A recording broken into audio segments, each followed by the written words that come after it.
पंजाब के अमृतसर में ब्रिटिश हुकूमत ने आंदोलनकारियों को घेर कर गोली चलवाई थी। इस घटना में हजारों लोग मारे गए थे। ये घटना आप सभी को पता होगी, लेकिन क्या आपको पता है कि आज़ाद भारत में भी एक जलियांवाला बाग कांड हुआ था। उड़ीसा में ये घटना साल के पहले दिन ही हुई थी। नए साल पर हर तरफ खुशनुमा माहौल था। सभी एक दूसरे को बधाई और बेहतर भविष्य की शुभकामनाएं दे रहे हैं। लेकिन आज़ादी के बाद आया पहला नया साल एक समुदाय के लिए खुशियों के बजाय मौत का तांडव लेकर आया।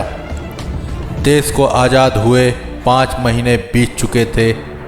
देश 1 जनवरी 1948 को आज़ादी के बाद पहली बार नए साल का बाहें खोलकर स्वागत कर रहा था। इसी दिन खरसावां आज़ाद भारत के जलियांवाला कांड का गवाह बना दिया। खरसावां में आज़ाद भारत की पुलिस ने देश के आज़ाद नागरिकों पर बर्बरतापूर्वक कार्रवाई की।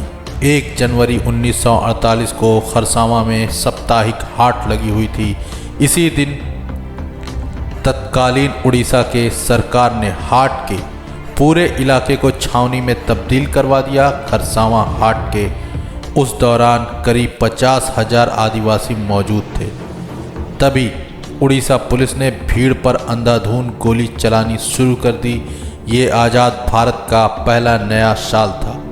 इस बर्बर कांड को स्वतंत्र भारत का जलियांवाला बाग कांड कहा जाता है।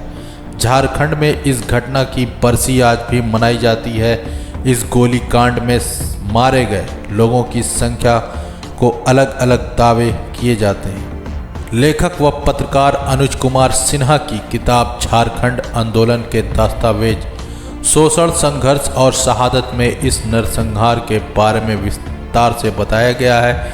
इसके मुताबिक मारे गए लोगों की संख्या को लेकर पर्याप्त दस्तावेज उपलब्ध नहीं है। पूर्व सांसद महाराजा पी.के. देव की किताब मेमोयर ऑफ ए बागयान एरा में लिखा गया है कि खरसावां गोलीकांड में 2000 से ज़्यादा लोग मारे गए थे। वहीं कलकत्ता के अखबार द स्टेटमैन ने 3 जनवरी 1948 के अंक में 35 आदिवासी किल्ड इन खरसावां शीर्षक से खबर प्रकाशित की।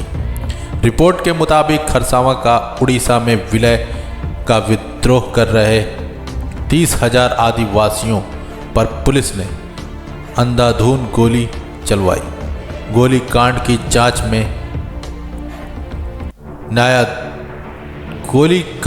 जांच के लिए न्यायाधिकरण का गठन भी किया गया था।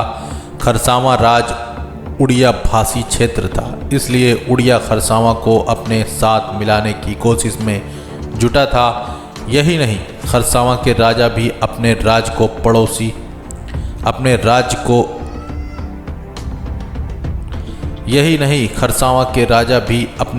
को उड़ीसा में मिलाने को तैयार थे। बीबीसी की रिपोर्ट के मुताबिक झारखंड आंदोलनकारी और पूर्व विधायक बहादुर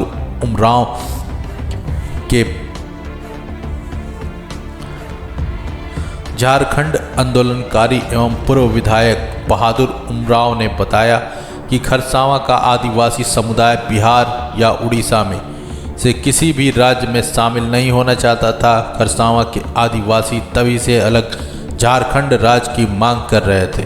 वह बताते हैं कि कोल्हान इलाके में 1 जनवरी 1948 को साप्ताहिक हाट करने और आदिवासियों के नेताओं में एक ओलंपिक हॉकी टीम के पूर्व कप्तान जयपाल सिंह मुंडा को सुनने के लिए बाजार पहुंचे थे।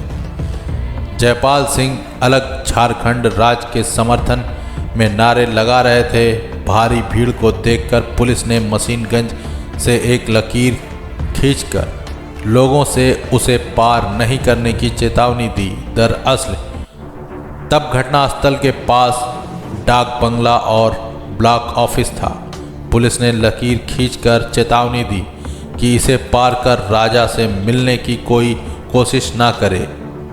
इसी बीच अचानक पुलिस ने गोली चलानी शुरू कर दी। अफरा तफरी में लोग साप्ताहिक हाट में राजा रामचंद्र सिंह देव के बनवाए कुएं में कूदने लगे। इसी कुएं को पुलिस ने लाशों के साथ ही अध मरे लोगों को भी भर दिया। इसके बाद कुएं को ढक दिया गया। वर्तमान में इस कुएं पर शहीद स्थल बना हुआ है।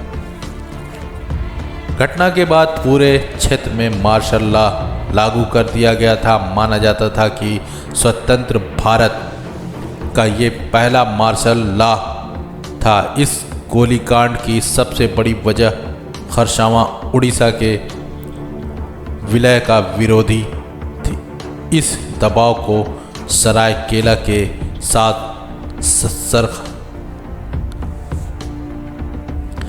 केंद्र के दबाव में सरायकेला के साथ खरसावां रियासत के उड़ीसा में विलय का समझौता हुआ। ये समझौता 1 जनवरी 1948 को ही लागू होना था। तब मरांग गोमके को नाम से पहचाने जाने वाले आदिवासियों के नेताओं में से एक और ओलंपिक हॉकी टीम के पूर्व कप्तान जयपाल सिंह मुंडा ने इसका विरोध किया। इसी के बाद साप्ताहिक हाट में हजारों आदिवासियों की भीड़ अपने पारंपरिक हथियारों के साथ जुट गई थी। रांची यूनिवर्सिटी के जनजातीय व क्षेत्रीय भाषी विभागी के रांची यूनिवर्सिटी के जनजातीय व क्षेत्रीय भाषा के विभाग के पूर्व अध्यक्ष गिरिराज राम गौजू के मुताबिक आदिवासियों की अपने राज और स्वशासन की मांग काफ़ी पुरानी थी। साल 1911 से इसके लिए सीधी लड़ाई शुरू कर दी गई थी।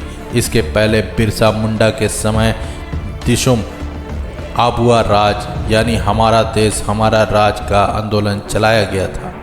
इसके भी पहले 1855 में सिद्धू कानू भी हमारी माटी हमारा शासन का नारा लगा रहे थे। इसी मांग को आगे बढ़ाने के लिए आदिवासी साप्ताहिक हाट में जुटे थे। घटना के बाद पूरे देश में प्रतिक्रिया हुई। उन दिनों देश के राजनीतियों में बड़ी हैसियत रखने वाले बिहार नेता भी यह विलय नहीं चाहते थे। लिहाजा तब इलाके का उड़ीसा में विलय रोक दिया गया। उन दिनों देश के राजनीतियों में बड़ी हैसियत रखने वाले बिहार नेता भी यह विलय नहीं चाहते थे। लिहाजा तब इलाके का उड़ीसा में विलय रोक दिया गया।